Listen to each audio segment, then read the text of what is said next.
दोस्तों, आज हम एक ऐसे सफर पर निकलने वाले हैं जो आपके होश उड़ा देगा। एक ऐसा सफर जिसके बारे में सोचकर ही बड़े बड़े साइंटिस्ट का सर चकरा जाता है। जी हाँ, आज हम बात करने वाले हैं यूनिवर्स के सबसे बड़े गल्पर की, ब्लैक होल की। सोच के देखो, अगर गलती से या चलो मान लो फ्यूचर में किसी और एडवांस स्पेसक्राफ्ट में बैठकर आप एक ब्लैक होल के बहुत करीब पहुंच गए और फिर धड़ाम आप उसमें गिर गए, क्या होगा? क्या आप दूसरी डायमेंशन में पहुंच जाओगे? क्या टाइम ट्रेवल करोगे या फिर कुछ बहुत ही अजीब और डरावना? आज की इस वीडियो में हम इसी व्हाट इफ के सिनेरियो को एक्सप्लेन करेंगे। आज हम देखेंगे कि साइंस इस बारे में क्या कहता है। तो अपनी कुर्सी की पेटी बांध लीजिए, क्योंकि ये राइड होने वाली है माइंड बेंडिंग। हम बात करेंगे इवेंट होराइजन की, स्पगेटिफिकेशन की, जी हाँ स्पगेटी, और आखिर में उस अल्टीमेट अंजाम की, द सिंगुलैरिटी। रेडी हो? तो चलो शुरू करते हैं। तो सबसे पहले ये ब्लैक होल क्या चीज है, बिल्कुल बेसिक से शुरू करते हैं। ब्लैक होल नाम से लगता है कि ये स्पेस में कोई काला गड्ढा होगा, राइट? पर ऐसा नहीं है। इमेजिन करो एक बहुत बड़ा स्टार, हमारे सूरज से भी कई गुना बड़ा और भारी। जब ये स्टार ओल्ड हो जाता है तो उसका फ्यूल खत्म होने लगता है, और जब फ्यूल खत्म होता है तो स्टार अपने ही बोझ तले, अपनी ही ग्रेविटी के कारण अंदर की तरफ दबने लगता है, कोलैप्स होने लगता है। ये कोलैप्स इतना जबरदस्त होता है कि स्टार का सारा मास एक बहुत ही छोटी सी जगह में सिकुड़ जाता है, इतनी छोटी कि आप इमेजिन भी नहीं कर सकते। सोचो, एक पूरा स्टार का मास एक राई के दाने से भी छोटी जगह में। इससे बनता है एक ऐसा ऑब्जेक्ट जिसकी ग्रेविटी इतनी ज्यादा स्ट्रॉन्ग हो जाती है कि कुछ भी उससे बच नहीं सकता, इवन लाइट भी नहीं। जी हाँ, रोशनी भी नहीं। और जब रोशनी ही बाहर नहीं आ सकती तो वो जगह हमें कैसे दिखाई देगी? बिल्कुल काली। दैट्स व्हाई इसका नाम है ब्लैक होल। अब ब्लैक होल्स भी अलग अलग साइज के होते हैं। कुछ होते हैं स्टेलर मास ब्लैक होल्स, जो बड़े स्टार्स के मरने से बनते हैं। इनका मास हमारे सूरज से 5 से लेकर 20-30 गुना तक हो सकता है। फिर आते हैं सुपर मैसिव ब्लैक होल्स।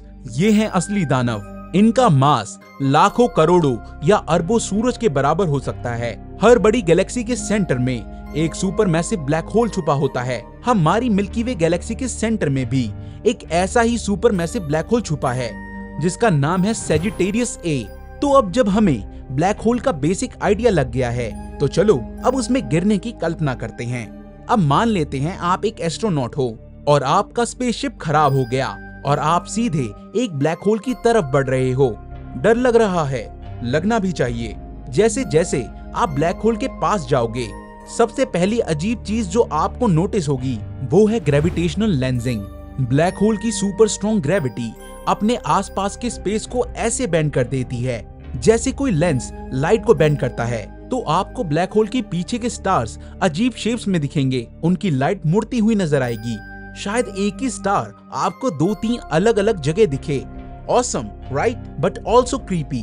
अगर ब्लैक होल एक्टिव है, यानी वो आसपास की चीजों को निगल रहा है, तो आपको शायद एक्रीशन डिस्क भी दिखे। ये क्या होती है? जब गैस, धूल या टूटे हुए तारे ब्लैक होल की तरफ गिरते हैं तो वो सीधे अंदर नहीं जाते, वो ब्लैक होल के चारों तरफ बहुत तेज स्पीड से घूमने लगते हैं, एक फ्लैट डिस्क की तरह। फ्रिक्शन की वजह से ये डिस्क इतनी गर्म हो जाती है कि वो एक्स रेज और दूसरी हाई एनर्जी रेडिएशन छोड़ने लगती है। ये एक्रीशन डिस्क यूनिवर्स की सबसे ज्यादा चमकदार चीजों में से एक हो सकती है। देखने में जितनी खूबसूरत उतनी ही खतरनाक भी। इसकी गर्मी और रेडिएशन ही आपको भून कर रख सकती है।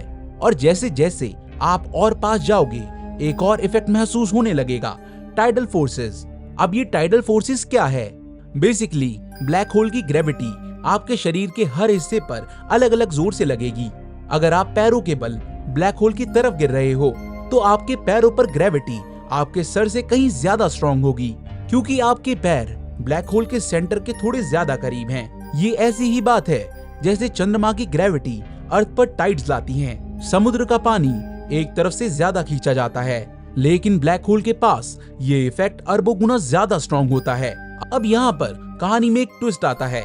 आपका अंजाम इस बात पर डिपेंड करेगा कि आप किस टाइप के ब्लैक होल में गिर रहे हो, एक छोटू स्टेलर मास ब्लैक होल में या एक विशाल सुपर मैसिव ब्लैक होल में। अगर आप एक स्टेलर मास ब्लैक होल की तरफ बढ़ रहे हो जिसका मास समझो सूरज से 10 गुना ज्यादा है, तो टाइडल फोर्सेस इतनी जल्दी इतनी स्ट्रॉन्ग हो जाएंगी कि आपका स्पैगेटिफिकेशन शुरू हो जाएगा और ये इवेंट होराइजन तक पहुंचने से पहले ही हो जाएगा।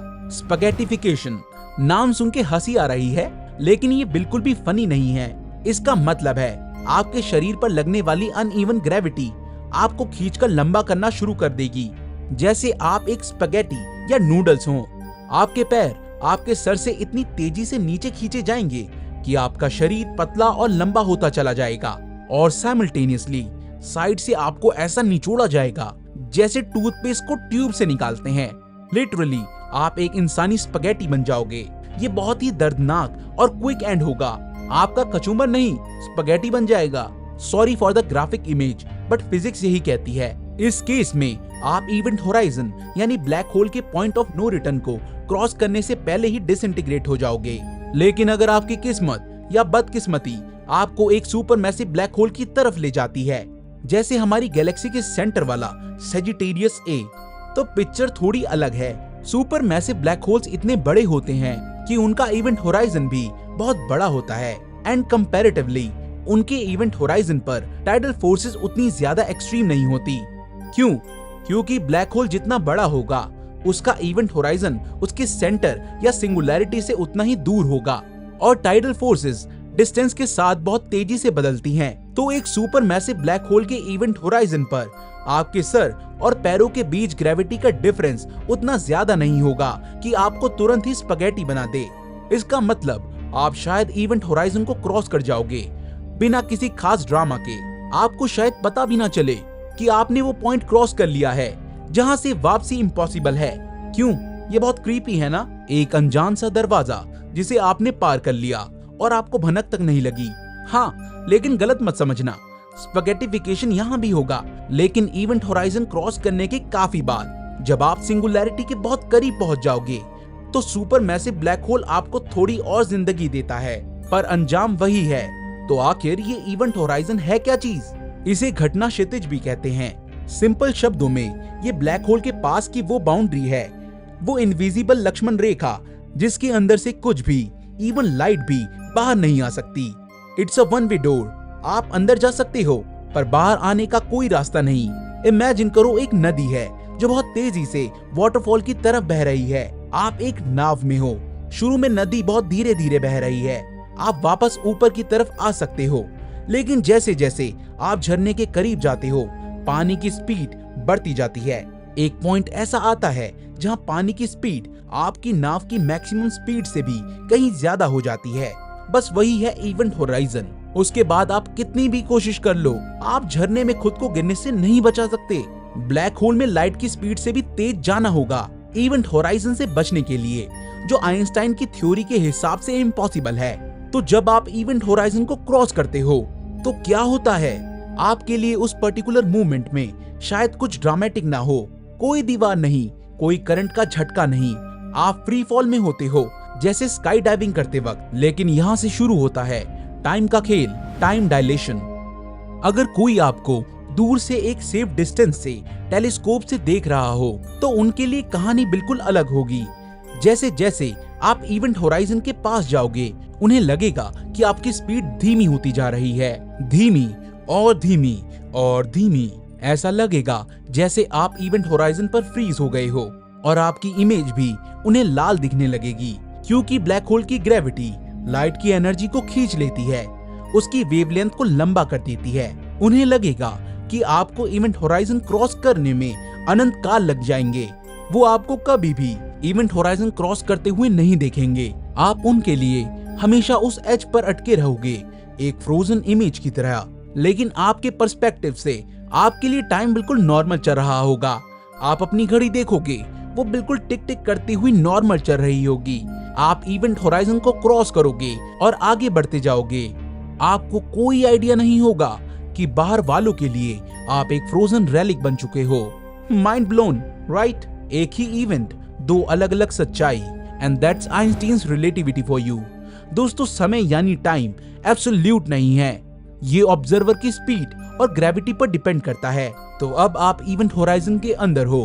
कांग्रेचुलेशंस, यहाँ से आपकी किस्मत सील हो चुकी है। आप सिंगुलैरिटी की तरफ बढ़ रहे हो और कोई रास्ता नहीं है, अंदर का नजारा कैसा होगा, ये एक बड़ा सवाल है। एक कॉमन मिसकंसेप्शन है कि इवेंट होराइजन क्रॉस करते ही सब कुछ एकदम काला हो जाएगा। शायद नहीं। अगर ब्लैक होल लगातार चीजें खा रहा है तो उन चीजों से निकलती हुई लाइट अभी भी आप तक पहुंच सकती है, कम से कम कुछ देर तक। लेकिन वो लाइट बहुत ज्यादा डिस्टॉर्टेड होगी। आपको शायद अपने पीछे पूरा यूनिवर्स एक छोटे से विंडो में दिखे जो ब्लैक होल की ग्रेविटी से बेंड हो गया है। जैसे जैसे आप सिंगुलैरिटी के करीब जाओगे, स्पेस टाइम इतना ज्यादा वॉर्प हो जाता है कि आगे बढ़ने का मतलब ही सिंगुलैरिटी की तरफ बढ़ना बन जाता है। आप राइट हो जाओ, लेफ्ट हो जाओ, ऊपर जाओ, नीचे आओ, हर पॉसिबल डायरेक्शन आपको सिंगुलैरिटी की तरफ ही ले जाएगी। In this case all paths leads to singularity. और अगर आप सुपर मैसिव ब्लैक होल में गिरे थे और अब तक स्पैगेटिफिकेशन से बचे हुए थे, तो अब आपका वो ग्रेस पीरियड खत्म होने वाला है। जैसे जैसे आप सिंगुलैरिटी के और पास जाओगे, टाइडल फोर्सेस बढ़ती जाएंगी और बहुत ज्यादा बढ़ती जाएंगी, और आखिरकार आप भी स्पैगेटी बन जाओगे, और वो भी बहुत ही ब्रूटली। आपके हर एक एटम को अलग कर दिया जाएगा। कुछ थ्योरीज कहती हैं कि आप शायद अपनी आंखों के सामने स्पेस को एक डायरेक्शन में और टाइम को दूसरे डायरेक्शन में बहता देखोगे। इट्स बियॉन्ड वियर्ड, हमारे रोजमर्रा के अनुभव से इतना अलग कि हम शायद उसको समझ भी ना पाएं। और फिर आप पहुंचते हो सिंगुलैरिटी पर। ये ब्लैक होल का सेंटर है, एक ऐसा पॉइंट जहां पर ब्लैक होल का सारा मास कंसंट्रेटेड है, एक पॉइंट जिसका वॉल्यूम 0 है लेकिन डेंसिटी इनफाइनाइट। यहाँ पर क्या होता है? सच तो ये है कि हमें ठीक से कुछ भी नहीं पता, क्योंकि यहाँ पर जनरल रिलेटिविटी यानी आइंस्टाइन की थ्योरी ऑफ ग्रेविटी और क्वांटम मैकेनिक्स आपस में टकराते हैं, और अभी तक हमारे पास ऐसी कोई थ्योरी ऑफ एवरीथिंग नहीं है जो इन दोनों को एक साथ समझ सके। सिंगुलैरिटी पर स्पेस और टाइम जैसे हम उनको जानते हैं वो अपना मतलब खो देते हैं। कुछ थ्योरीज कहती हैं कि यहाँ पर स्पेस टाइम का कर्वेचर इनफाइनाइट हो जाता है। आपका क्या होगा? आपका बचा कुचा जो भी मटेरियल होगा वो उस इनफाइनाइट डेंसिटी में समा जाएगा। आपका अस्तित्व खत्म हो जाएगा। You cease to exist। एक तरह से आप यूनिवर्स का हिस्सा बन जाओगे, उस अनोखे अनंत पॉइंट का। पर क्या ये तसल्ली वाली बात है? शायद नहीं। क्या सिंगुलैरिटी एक नए यूनिवर्स का दरवाजा है? क्या कोई वर्म होल है जो आपको कहीं और ले जाएगा? ये सब मूवीज और साइंस फिक्शन की बातें हैं। हमारी करंट अंडरस्टैंडिंग के हिसाब से singularity is the end of the line, the ultimate dead and, जहाँ पर टाइम खुद खत्म हो जाता है। चलो थोड़ा और टाइम डायलेशन के बारे में सोचते हैं। ये कॉन्सेप्ट इतना माइंड बेंडिंग है कि इस पर बार बार बात करना बनता है।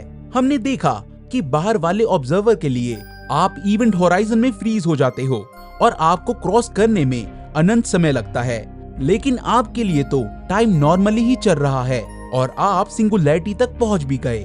पर हाँ, आपकी स्पैगेटी बन गई और कहानी खत्म। इसका एक अजीब मतलब निकलता है जब आप ब्लैक होल में गिर रहे हो और आपके लिए कुछ मिनट या घंटे ही बीतते हैं, लेकिन बाहर के यूनिवर्स में शायद सालों, हजारों सालों या लाखों साल बीत चुके होंगे, क्योंकि ब्लैक होल के एक्सट्रीम ग्रेविटी में आपका टाइम बहुत धीमा हो गया है relative to the outside universe. तो क्या इसका मतलब है कि अगर किसी तरह से आप सिंगुलैरिटी पर सरवाइव कर जाते, जो कि इम्पॉसिबल है, बट जस्ट इमेजिन, और आप बाहर झांक पाते, तो आप यूनिवर्स का फ्यूचर देखते। कुछ सेकंड्स में यूनिवर्स की अरबों साल की हिस्ट्री आपके सामने फास्ट फॉरवर्ड हो जाती। ये एक बहुत ही वाइल्ड थॉट है। स्टीफन हॉकिंग ने इसके बारे में कुछ सोचा था, लेकिन रियलिटी चेक, आप सिंगुलैरिटी तक पहुंचने से पहले ही नष्ट हो चुके होंगे और इवेंट होराइजन के अंदर से कोई इंफॉर्मेशन बाहर नहीं आ सकती, तो आप अपना अनुभव किसी को बता भी नहीं सकते। What happens in a black hole stays in a black hole। Literally black hole से जुड़ी कुछ और इंटरेस्टिंग बातें हैं जिन्हें टच करना जरूरी है, भले ही वो सीधा गिरने के अनुभव से जुड़ी ना हो। स्टीफन हॉकिंग ने प्रिडिक्ट किया था कि ब्लैक होल्स कंप्लीटली ब्लैक नहीं होते। क्वांटम इफेक्ट के कारण वो बहुत धीरे धीरे रेडिएशन छोड़ते हैं और मास लूज करते हैं, जिसे हॉकिंग रेडिएशन कहते हैं। इसका मतलब है कि ब्लैक होल्स भी इटर्नली नहीं रहते, वो भी इवेंचुअली इवेपोरेट हो सकते हैं, लेकिन इसमें इतना ज्यादा टाइम लगेगा कि हमारे लिए वो प्रैक्टिकली इटर्नल ही है। अगर आप ब्लैक होल में गिर गए तो आप इवेपोरेट होने से बहुत पहले ही सिंगुलैरिटी का शिकार हो जाओगे।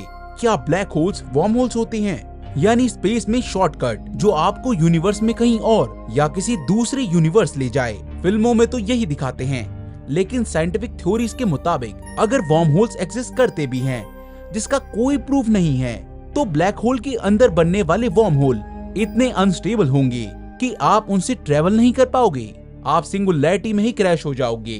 तो इंटरस्टेलर जैसे सफर अभी तक के लिए सपना ही है। एक क्वेश्चन और दिमाग में आता है कि व्हाइट होल क्या है। व्हाइट होल एक ब्लैक होल का थ्योरेटिकली अपोजिट है, एक ऐसी जगह जहां से चीजें सिर्फ बाहर आ सकती हैं, अंदर नहीं जा सकती। क्या हर ब्लैक होल के दूसरे एंड पर एक व्हाइट होल होता है? अगेन हाईली स्पेक्युलेटिव, कोई एविडेंस नहीं है कि व्हाइट होल्स एग्जिस्ट करते हैं। शायद वो सिर्फ एक मैथमेटिकल क्यूरियोसिटी है। तो इन शॉर्ट, अगर आप ब्लैक होल में गिरे तो किसी शॉर्टकट या मैजिकल एस्केप की उम्मीद मत रखना। Physics is a cruel mistress. तो दोस्तों, ये था हमारा सफर एक ब्लैक होल के अंदर, एक ऐसा सफर जो शुरू होता है क्यूरियोसिटी और वंडर से, ग्रेविटेशनल लेंसिंग और एक्रीशन डिस्क की ब्यूटी से, लेकिन अंजाम होता है स्पैगेटिफिकेशन और सिंगुलैरिटी के अल्टीमेट डिस्ट्रक्शन में। ब्लैक होल यूनिवर्स के सबसे एक्सट्रीम, सबसे मिस्टीरियस ऑब्जेक्ट्स हैं। वो हमें ग्रेविटी, स्पेस और टाइम की लिमिट्स के बारे में बताते हैं। वो हमें याद दिलाते हैं कि यूनिवर्स कितना विशाल, कितना अजीब और कितना पावरफुल है। अगर आपको ये वीडियो देखकर मजा आया और साथ ही साथ आपकी क्यूरियोसिटी बढ़ी, तो प्लीज इस वीडियो को एक लाइक करना मत भूलना। और अगर आपके मन में कोई सवाल है या आप किसी व्हाट इफ सिनेरियो के बारे में जानना चाहते हो, तो नीचे कमेंट सेक्शन में जरूर लिखना।